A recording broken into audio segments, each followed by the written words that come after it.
Hi everyone welcome back. ನೀವು ನೋಡ್ತಿದ್ದೀರಾ student solution YouTube channel.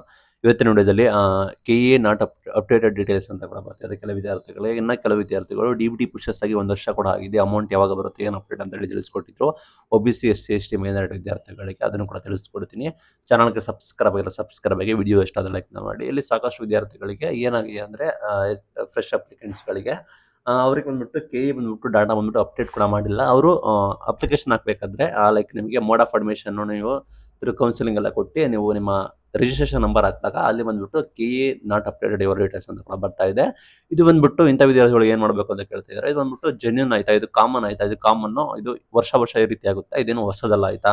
ನಿಮಗೆ ಹೊಸದು ಯಾಕೆ, ನಿಮಗೆ ಹೊಸದು ಅಂದರೆ ನೀವು ಇದು ಫಸ್ಟ್ ಟೈಮ್ ಆಗ್ತಾ ಇತ್ತು, ಅದಕ್ಕೆ ನಿಮಗೆ ಹೊಸದು. ನಾವು ವರ್ಷ ನೋಡ್ಕೊಂಡು ಬಂದಿದ್ದೀವಿ, ಇದು ಕಾಮನ್ ಆಗಿರುತ್ತೆ. ಏನಕ್ಕೆ ಈ ರೀತಿ ಆಗುತ್ತೆ ಅಂದರೆ ಸಿಂಪಲ್ಲು ಕೆ ಇ ಬಂದ್ಬಿಟ್ಟು ಡಾಟಾ ಬಂದ್ಬಿಟ್ಟು ಫೆಚ್ ಆಗೋದಿಲ್ಲ ಆಯ್ತಾ. ನಿಮ್ಮದು ಕಾಲೇಜುಗಳು ನಿಮ್ಮ ಯೂನಿವರ್ಸಿಟಿಗೆ ಕಳಿಸ್ಬೇಕಾಗುತ್ತೆ, ಯೂನಿವರ್ಸಿಟಿಯವರು ಕೂಡ ನಿಮಗೆ ಕಳಿಸ್ಬೇಕಾಗುತ್ತೆ. ಆ ರೀತಿ ನಿಮಗೆ ಟೈಮ್ ಕೂಡ ಇರುತ್ತೆ ಆಯ್ತಾ. ಆ ನಿಟ್ಟಿನಲ್ಲಿ ನಿಮಗೆ ಎಲ್ಲದಕ್ಕೂ ಕೂಡ ಟೈಮ್ ತೆಗೆದುಕೊಳ್ಳುತ್ತೆ.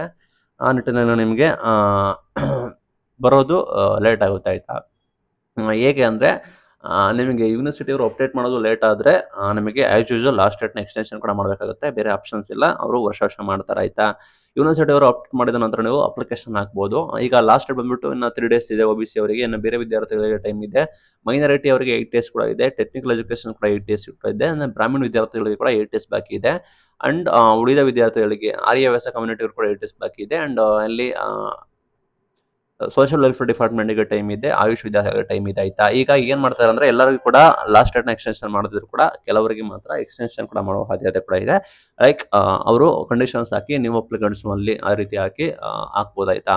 ಅಂಥವ್ರು ವೆಯ್ಟ್ ಮಾಡಿ, ನಿಮ್ಗೆ ಯಾವುದೇ ರೀತಿ ತಲೆ ಕೆಡಿಸ್ಕೊಳ್ಳೋಗುತ್ತೆ ಎಲ್ಲ ಅಪ್ಡೇಟ್ ಮಾಡ್ತಾರೆ ಬೋರ್ಡ್ ಅವರು. ನಂತರ ನಿಮಗೆ ನೀವು ಬೇಕಾದರೆ ಆರಾಮಾಗಿ ಅಪ್ಲಿಕೇಶನ್ ಹಾಕ್ಬೋದು. ಇದು ಇಂಪಾರ್ಟೆಂಟ್.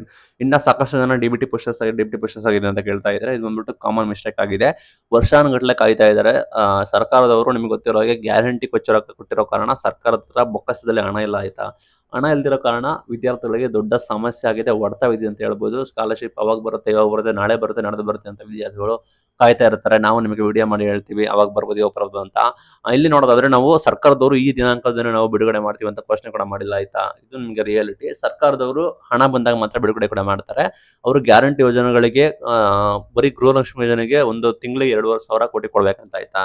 ಈ ರೀತಿ ಸಮಸ್ಯೆ ಕೂಡ ಆಗಿದೆ. ಆ ನಿಟ್ಟಿನಲ್ಲಿ ಏನ್ ಮಾಡಬೇಕಾಗುತ್ತೆ ಅಂದ್ರೆ ವೆಯ್ಟ್ ಮಾಡಿ. ಸರ್ಕಾರದವರು ಈಗ ಏನಾದ್ರೆ 1,500 ಕೋಟಿ ಬಿಡುಗಡೆ ಮಾಡಿದೀವಿ ಅಂತ ಘೋಷಣೆ ಕೂಡ ಮಾಡಿದ್ರು, ಕ್ರೆಡಿಟ್ ಕೂಡ ಮಾಡ್ತೀವಿ ಅಂತ. ಬಟ್ ಏನಾದ್ರು ಅಪ್ಡೇಟ್ ಬಂದ್ರೆ ನಮಗೆ ತಿಳಿಸ್ಕೊಡ್ತೀವಿ. ಸದ್ಯದ ಮಟ್ಟಿಗೆ ಯಾವುದೇ ರೀತಿ ಮಾಹಿತಿ ಇಲ್ಲ. ಸರ್ಕಾರದವರು ಅಥವಾ ಮೂಲದವರು ಅಥವಾ ಮಾಧ್ಯಮ ಕಡೆ ಮಾಹಿತಿ ಬಂದ್ರೆ ನಾವು ನಿಮಗೆ ತಿಳಿಸ್ಕೊಡ್ಬೋದು. ಅದು ಬಿಟ್ಟರೆ ನಮಗೆ ಬೇರೆ ಆಪ್ಷನ್ಸ್ ಇಲ್ಲ. ಒಟ್ಟಾರೆ ಸ್ಕಾಲರ್ಶಿಪ್ನ ಬಿಡುಗಡೆ ಮಾಡಬೇಕಾಗುತ್ತೆ. ಇವತ್ತೆಲ್ಲ ನಾಳೆ ಮಾಡಲೇಬೇಕು. ವಿದ್ಯಾರ್ಥಿಗಳಿಗೆ ಪೆಂಡಿಂಗ್ ಮಾಡಿಸಿ ಸರ್ಕಾರದವರು ಉಳಿಸ್ಕೊಂಡಿದ್ದಾರೆ ಆಯ್ತಾ. ಇದು ಇವತ್ತಿನ updates. Thank you for watching till end. Thank you.